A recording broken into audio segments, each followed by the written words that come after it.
സിജോ മണിക്കൂറോളമായിട്ട് നന്ദനയുടെ അടുത്തിരുന്ന് സംസാരിക്കുന്നുണ്ട്.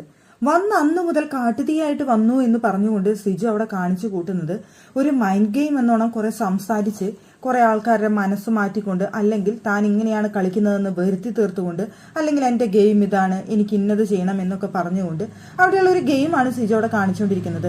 ഫിസിക്കലി താൻ ഫിറ്റ് അല്ല എന്ന് സിജോ പറയുന്നുണ്ട്. അപ്പൊ എനിക്കിനി ആകെയുള്ള ആയുധം എന്ന് പറയുന്നത് നാവാണ് എന്ന് പറഞ്ഞുകൊണ്ടാണ് സിജോ അവിടെ ഗെയിം കളിച്ചുകൊണ്ടിരിക്കുന്നത്. പക്ഷെ ആ വീട്ടിലുള്ള എല്ലാവരും സിജോയെ ഇപ്പൊ കളിയാക്കിക്കൊണ്ടിരിക്കുകയാണ്. അവിടെ കാട്ടുതീ പറഞ്ഞിട്ട് ഒരു ചെറുതായിട്ടൊരു തീപ്പെട്ടിക്കുള്ളിയെങ്കിലും ആവാനായിട്ട് സിജിക്ക് കഴിയുന്നുണ്ടോ എന്നുള്ളതാണ് എല്ലാവരും ചോദിക്കുന്ന ചോദ്യം. പ്രേക്ഷകരും അത് തന്നെയാണ് സിജോയുടെ അടുത്ത് ചോദിച്ചുകൊണ്ടിരിക്കുന്നത്. എന്തെങ്കിലും ഒക്കെ ഒന്ന് ചെയ്യേണ്ട സിജോ എന്ന് തന്നെയാണ് പറഞ്ഞുകൊണ്ടിരിക്കുന്നത്. ഇപ്പോൾ സിജോയുടെ വിചാരം സിജോ നല്ലൊരു ഗെയിമർ ആണ് എന്നുള്ളത് തന്നെയാണ് സിജോ വിചാരിക്കുന്നത്. അതിനെ കുറെ പേര് അവിടെ ബൂസ്റ്റ് ചെയ്യുന്നുമുണ്ട്. ചിലരൊക്കെ ഇപ്പൊ എന്തിനാ പറയുന്നു, രതീഷ് അടക്കം അവിടെ സിജോനെ ബൂസ്റ്റ് ചെയ്തുകൊണ്ടിരിക്കുകയാണ്. സിജോ ഭയങ്കര ഗെയിമർ ആണ് എന്ന് പറഞ്ഞുകൊണ്ട്. സിജോ തുടക്കത്തിൽ വന്നിട്ട് കാര്യമായിട്ടൊന്നും ചെയ്യാൻ സാധിക്കാതെ പോയൊരു മത്സരാർത്ഥിയാണ്.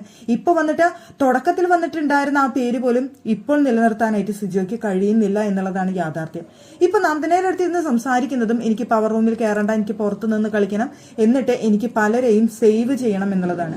അതിൽ പ്രധാനമായിട്ടും പറയുന്നത് ശരണ്യനെ എനിക്ക് എന്ത് വില കൊടുത്തും ഞാൻ സേവ് ചെയ്യും എന്നുള്ളതാണ്.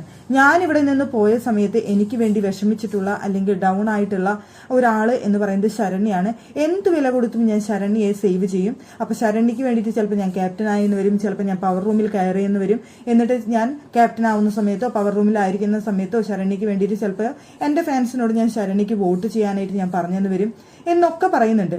കൂട്ടത്തിൽ ജസ്റ്റ് ഒന്ന് പറഞ്ഞു പോകുന്നുണ്ട് അവിടെ നമ്മുടെ അർജുന്റെയും ശ്രീരേഖയുടെയും പേര്. അവർ രണ്ടുപേരും കുറച്ചെങ്കിലും വിഷമിച്ചിട്ടുണ്ട് അവിടെ സിജോയുടെ കാര്യം ആലോചിച്ച് എന്ന് പറഞ്ഞുകൊണ്ട്. പക്ഷെ ശരണ്യക്കാണ് കൂടുതൽ ഇമ്പോർട്ടൻസ് എന്നും പറയുന്നുണ്ട്. അപ്പൊ ശരണ്യക്ക് വേണ്ടി വോട്ട് പിടിക്കാനാണോ സിജോ വന്നത് എന്നാണ് ലൈവ് കണ്ട സമയത്ത് എനിക്ക് സംശയം തോന്നിയത്. അല്ല, സിജോയ്ക്ക് വേണ്ടിയിട്ട് സിജോ ഇതുവരെ ഒന്നും കളിച്ചു കണ്ടില്ല. ഇപ്പോൾ അവിടെ ഇരുന്നിട്ട് വായി തോരാതെ ശരണ്യയെ കുറിച്ച് സംസാരിക്കുന്നുണ്ട്.